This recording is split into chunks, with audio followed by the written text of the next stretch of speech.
26 సంవత్సరాల నమ్మకం, లక్షలాది సంతోషకరమైన వివాహాలు. తెలుగు మ్యాట్రిమోనీని డౌన్లోడ్ చేయండి. అందరికీ నమస్కారం. నేను మీ కిరా కార్పేని. కొడాలి నాని 2019 నుంచి 2024 మధ్యన ఎలాంటి దుర్భాషలాడాడు, ఎంత దౌర్భాగ్యంగా ప్రవర్తించాడు, నారా చంద్రబాబు నాయుడు గారిని, నారా లోకేష్ గారిని, కూటమిలో ఉండేటువంటి నాయకుల్ని, పవన్ కళ్యాణ్ గారిని ఎంత దారుణంగా బూతులు మాట్లాడాడు ప్రత్యేకంగా చెప్పనక్కర్లేదు. అయితే అదే కొడాలి నాని చాలా రోజుల తర్వాత మళ్ళీ ప్రెస్ మీట్ పెట్టాడు. మరి ఏం మాట్లాడో ఒకసారి విందాం. ఈ రాష్ట్రంలో ఎవరన్నా ప్రశ్నించినప్పటికీ, లేకపోతే ప్రభుత్వం మీద ఏమన్నా విమర్శలు చేసినప్పటికీ ఏయో ఒక కొత్త చట్టాలన్నీ తీసుకొచ్చి జైల్లో బంధించి ప్రజల యొక్క నోరు నొక్కేయాలన్నటువంటి ప్రయత్నంలో ఈ కూటమి ప్రభుత్వం ఉంది. మీరు గనక గమనించినట్లయితే ప్రశ్న రావణ్ణి కొత్తగా ఉప్మా చట్టం, ఇడ్లీ చట్టం ఒకటి తీసుకొచ్చి అరెస్ట్ చేసి జైలుకి పంపించడం జరిగింది. ఇక్కడ కొడాలి నాని ఏమంటున్నాడు అంటే, దానికి ముందు జనాలు ఏమనుకుంటున్నారంటే, సాధారణమైనటువంటి మనుషులు కూడా ఆంధ్ర రాష్ట్రంలో కొడాలి నువ్వు జైల్లో పడాలి ఒకటే స్లోగన్ వినబడుతుంది. కొడాలి నువ్వు జైల్లో పడాలి, నిన్ను ఎప్పుడు జైల్లో వేస్తారని వాళ్ళు ఆశిస్తున్నారు, ఎప్పుడు వెళ్తావా అని చెప్పి వాళ్ళు కోరుకుంటున్నారు. అయితే ఇక్కడ కొడాలి నాని కృష్ణ రావణ గురించి ఏమంటున్నాడంటే, విమర్శించే వాళ్ళని, ప్రశ్నించే వాళ్ళని గొంతు నొక్కే ప్రయత్నం చేసి జైల్లో కొత్త చట్టాలు, ఏదేదో ఇడ్లీ చట్టము, ఉప్మా చట్టం అని చెప్పి చట్టాలని ఉల్లంఘించడం వీళ్ళకి సర్వసాధారణం. చట్టాలని అవహేళన చేయడం, నెల్లూరు భాషలో అయితే కిండల్ చేయడం అంటారు. ఈరోజు కొడాలి నాని మాట్లాడేటువంటి భాష కొంచెం మారింది. ఈరోజు రావణ కృష్ణ అనే వ్యక్తి పవన్ కళ్యాణ్ గారి గురించి దళిత క్రైస్తవ శంకారావం ఒక బహిరంగ సభలో వందలాది మంది జనాల్ని పోగేసి మిట్ట మధ్యాహ్నం సూర్యుడు దెబ్బ కొడుతున్నా కూడా అక్కడ వాళ్ళకు సంబంధించినటువంటి హక్కుల కోసం ఆ సభా ప్రాంగణంలో మాట్లాడాల్సినటువంటి ఉద్దేశాన్ని పక్కన పెట్టి కేవలం కూటమి నాయకులు ఏదైతే చంద్రబాబు నాయుడు గారు ఉంటారో, పవన్ కళ్యాణ్ గారు ఉంటారో, నారా లోకేష్ గారి గురించి ఏకవచనంతో సంబోధిస్తూ దారుణమైన మాటలు మాట్లాడినటువంటి వ్యక్తి ఈ రావణ కృష్ణ. గతంలో కూడా నక్సలిజం మీద గురించి కానీ, టెర్రరిజం మీద గురించి కానీ మాట్లాడినాడు. అదేవిధంగా వాటిని సమర్థించినటువంటి పరిస్థితి, హైందవ ధర్మాన్ని తప్పుదోవ పట్టించినటువంటి పరిస్థితి ఈ రావణ కృష్ణ. దారుణమైనటువంటి దుర్భాషలాడే ఈ రావణ కృష్ణని దేశం మొత్తం దుమ్మెత్తుపోస్తుంటే కొడాలి నాని ప్రశంస ఎవరైతే ఉన్నారో రావణ కృష్ణ అనే వ్యక్తిని ఈ కొడాలి నాని వెనకేసుకొని వస్తున్నాడు.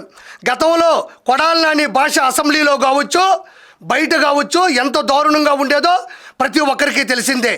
ఈరోజు మంచివారిని కోరుకుంటారు, దౌర్భాగ్యులనే ఏరుకుంటారు అన్నట్టుగానే ఈరోజు ఇది జరుగుతూ ఉంది.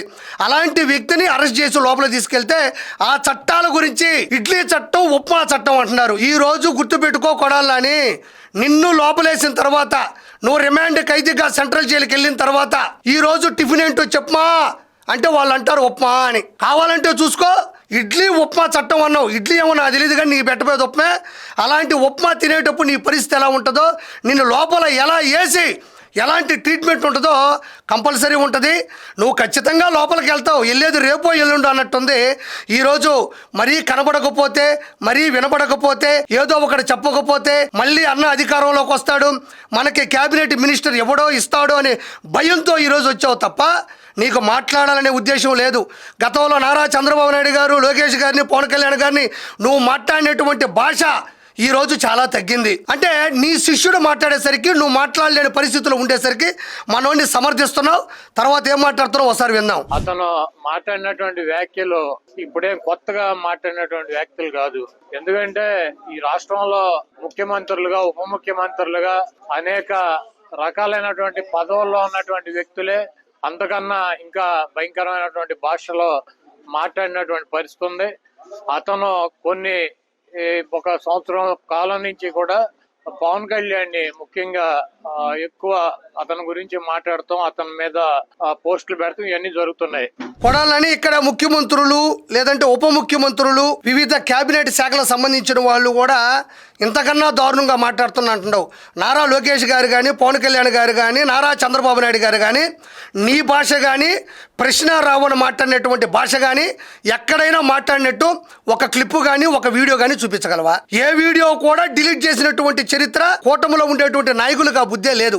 ఎవరైనా నీలాగా, నీ కృష్ణ రావణ్ లాగా మాట్లాడినట్టు నువ్వు మాట్లాడిన మాట్లాడినట్టు చూపిస్తే నేను రాజకీయాలు వదిలిపోతా. నేను ఎప్పుడు కూడా మైకు ముందుకు వచ్చాక మాట్లాడను. అలాంటి భాషను నువ్వు వెనకేసుకొని వస్తున్నావంటే అందుకే వైఎస్ఆర్సీపీ వెనకబడిపోయిందని మరోసారి గుర్తు చేస్తున్నా. కాబట్టి ఒక కక్ష కట్టినటువంటి వాతావరణంలో మరి పవన్ కళ్యాణ్ పార్టీ సంబంధించినటువంటి పార్టీ జనసేన కేసులు పెడతాం, అతన్ని పోలీస్ స్టేషన్లకు 4 స్టేషన్లకు తిప్పటం, అక్కడ జనసేన శ్రేణులు దాడికి వెళ్ళటం అయినా కూడా. అయితే కృష్ణా రావల్ లాంటి వ్యక్తి ఒక అంశం మీద మాత్రమే కాదు లోపలికి వెళ్ళింది, ఇది జనాలకు తెలియాలి.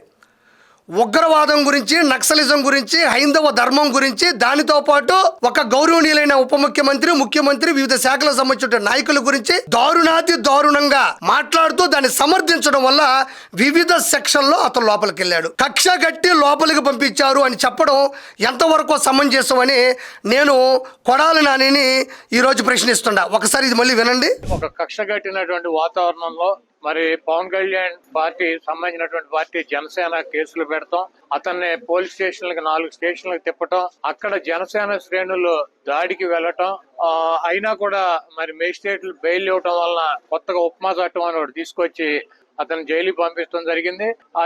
అంటే ఇక్కడ కొడాలి నాని అంటున్నాడు మళ్ళీ ఇదే అవహేళన చేయడం, చట్టాన్ని ఉల్లంఘించడం, చట్టాల గురించి నీచాతి నీచంగా మాట్లాడడం వీళ్ళకి పెద్ద నేర్చుకోవాల్సిన విజయం కాదు, ఆల్రెడీ బ్లడ్లో ఉంటుంది. అయితే ఇక్కడ కృష్ణా రావణ మీద కేసులు పెట్టి లోపలేస్తున్నారు అంటున్నావు. మరి అంత దారుణంగా మాట్లాడినటువంటి వ్యక్తి మీద కేసులు పెట్టక కేసు బీర్లు పెడతారా? చాలా గొప్పగా మాట్లాడుతున్నావు, బూతులు తిడుతున్నావు, బహిరంగ సభలు పెట్టి ఏరే వాళ్ళ గురించి, ఏరే వాళ్ళ మహిళల గురించి దారుణాతి దారుణంగా మాట్లాడుతున్నావు. శభాష్, నీ మీద పెట్టాల్సింది కేసులు కాదు, కేసు బీర్లు తాగి బాగా డీజేకి డ్యాన్స్ చేసి ఇంట్లో పడుకో అని చెప్పి ఎవరైనా అంటారా? కేసులే కదా పెడతారు. మన రాజ్యాంగబద్ధంగా మన ప్రజాస్వామ్యంలో చట్టాలు ఎందుకున్నాయి, సెక్షన్లు ఎందుకున్నాయి, జైలు ఎందుకున్నాయి, లా ఎందుకుంది? రావణ్ అనే అతను వైసీపీకి సంబంధించినటువంటి వ్యక్తి మా పార్టీకి మేము డబ్బులు ఇచ్చి పనిచేస్తున్నాం అని చెప్తున్నారు. మీరు కనుక ఈ మొత్తం ఈ జరిగినటువంటి సంఘటన కనుక మనం పరిశీలించినట్లయితే తెలుగుదేశం పార్టీ వాళ్ళు ఎక్కడ కేసులు పెట్టాలి అతని మీద, తెలుగుదేశం పార్టీ వాళ్ళు ఎక్కడ కూడా పోలీస్ స్టేషన్కి వెళ్ళి దాడులు చేయలే, తెలుగుదేశం పార్టీ ఎక్కడ కూడా అతని గురించి కానీ అతను సోషల్ మీడియాలో కానీ రావణ్ చెడ్డవాడనో లేకపోతే అతని గురించి ఎక్కడ కూడా విమర్శలు చేయట్లా. ఎవరయ్యే చేసేదంటే తెలుగుదేశం పార్టీకి సంబంధించినటువంటి పేటిఎం బ్యాచ్ మీడియా, ఏది ఏబిఎన్, TV5, మహా న్యూస్, అదేవిధంగా యూట్యూబ్ ఛానల్స్ కొన్ని ఉన్నాయి తెలుగుదేశం పార్టీకి, అవి చేస్తున్నాయి. ఎందుకంటే మరి బిఆర్ నాయుడు గారిని బ్రోకర్ గార్డ్ అని చెప్తాడు ప్రశ్న రావణ్. అదేవిధంగా ఏబిఎన్ రాధాకృష్ణని అమ్మనా బూతులు తిడతాడు, ఒకరిని బ్రోకర్ అని, ఒకడు లోఫర్ అని. ఆ పౌడర్ డబ్బా మన మహా న్యూస్ అయితే కనుక శాంతం ముఠాకోర్ అని చెప్పి రకరకాలుగా వాళ్ళని విమర్శిస్తాడు. అంతకన్నా ఎక్కువ స్థాయిలో పవన్ కళ్యాణ్ విమర్శిస్తాడు. కాబట్టి జనసేన అతని మీద దాళ్లు కేసులు పెట్టాలని చెప్పి నిర్ణయం తీసుకుంది. మరి ఈ బూతులు తిట్టించుకునేటువంటి ప్రశ్న రావణ్తో బూతులు తిట్టించుకునేటువంటి తెలుగుదేశం పార్టీ అనుకూలం మీడియా అతని మీద వీడియోలు రిలీజ్ చేసి అతను ఏదో రకరకాలైనటువంటి కార్యక్రమాల్లో పాల్గొన్నాడని చెప్పి తప్పుడు వార్తల్ని వండి వార్చి అదేమంటే వైఎస్ఆర్ కాంగ్రెస్ పార్టీకి రుద్దే ప్రయత్నం చేస్తుంది. దీంట్లో రావణ్ అనేటువంటి వ్యక్తి తెలుగుదేశం పార్టీకి, లోకేష్ కి, బాలకృష్ణకి, చంద్రబాబుకి కూడా అనుకూలంగా ఉంటాడు. ఎక్కడ ఒక మాట కూడా మాట్లాడు. కాబట్టి తెలుగుదేశం పార్టీ కాముగా ఉంది. వీళ్ళందరూ కూడా అతని మీద మరి దాడి చేసేటువంటి కార్యక్రమం. అదేవిధంగా గతంలో మేము అధికారంలో ఉండగా జగన్మోహన్ రెడ్డి గారి మీద కూడా అనేక రకాలైనటువంటి విమర్శలు చేశాడు. మేము ప్రతిపక్షంలోకి వచ్చినా కూడా మా మీద విమర్శలు చేశాడు. ఏదేమైనప్పటికీ మేమైతే గనక ఈ రకంగా అణిచివేయాలన్నటువంటి, అంటే ఇక్కడ ఓవరాల్ గా ఇది మీరు క్షుణ్ణంగా వినాలని పెట్టాను. అయితే ఇక్కడ తెలుగుదేశం పార్టీ వాళ్ళు మాత్రం కేసులు పెట్టట్లేదు, జనసేన వాళ్ళు పెడుతున్నారు అంటున్నారు. మరి ఎవరు కేసులు పెడితే ఉంది, అందులో నిజాయితీ నిబద్ధత ఉంటే ఖచ్చితంగా జైలుకి వెళ్లాల్సి వస్తుంది, రిమాండ్ ఖైదీగా ఉండాల్సి వస్తుంది. ఆ తర్వాత వాదోపవాదాలు జరుగుతాయి, అది వేరే విషయం. మరి కృష్ణా రావణ్ అనే వ్యక్తి వైఎస్ఆర్సీపీకి సంబంధించిన వ్యక్తి కాదు అంటుండవు. మరి మొదటి నుంచి ఇప్పటి వరకు గత 2 సంవత్సరాల్లో ఇదేటువంటి భాష మాట్లాడుతున్నాడు, దారుణాతి దారుణంగా కూడా ఈ దుర్భాషలు ఆడుతున్నాడు. మరి డే 1 నుంచి ఇప్పటి వరకు జరిగినటువంటి ఈ సమయ సందర్భంలో, ఈ సన్నివేశాల్లో మాకు సంబంధించిన వ్యక్తి కాదని ఎందుకు చెప్పలేదు నువ్వు? ఇది ఫస్ట్ పాయింట్. మాకు సంబంధించిన వ్యక్తి కాదు అని నువ్వు ఎందుకు చెప్పలేదు? తెలుగుదేశం పార్టీకి సంబంధించిన వ్యక్తి అని చెప్తున్నావు నువ్వు. మరి జగన్మోహన్ రెడ్డిని వెనకేసుకొని వచ్చినటువంటి వీడియోలు ఎన్నున్నాయి, ఎంత దారుణంగా కూటమి గురించి మాట్లాడినటువంటి మాటలు ఎన్నున్నాయి అనేది నేను ప్రత్యేకంగా చెప్పనక్కర్లేదు. గతంలో కూడా శ్రీరెడ్డి మాట్లాడినప్పుడు కూడా మీరు ఎందుకు శ్రీరెడ్డి మాకు సంబంధం లేదు అని ఎందుకు చెప్పలేదు?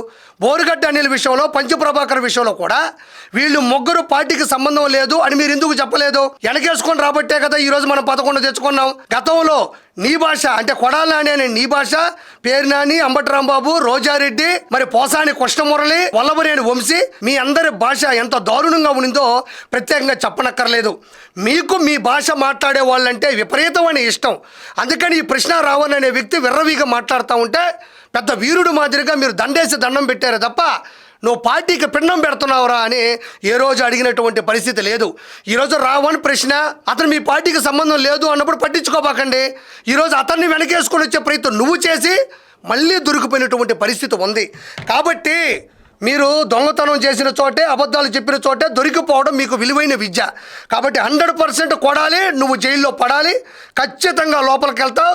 నువ్వు ఆ రోజుల్లో మాట్లాడినటువంటి భాష ఎక్కడికి పోలేదు. ప్రతి ఒక్కరూ సాధారణ కార్యకర్తల నుంచి నాయకుల వరకు, ప్రజల వరకు కోరుకునేది ఒకటే, కొడాలి నానిని ఎప్పుడు అరెస్ట్ చేస్తారు? నువ్వు ప్రశ్న విషయంలో ఇన్ని మాట్లాడినా ఒకటే ప్రశ్న, కొడాలి నానిని ఎప్పుడు అరెస్ట్ చేస్తారు? నువ్వు ఖచ్చితంగా లోపలికి వెళ్ళిపోతున్నావు.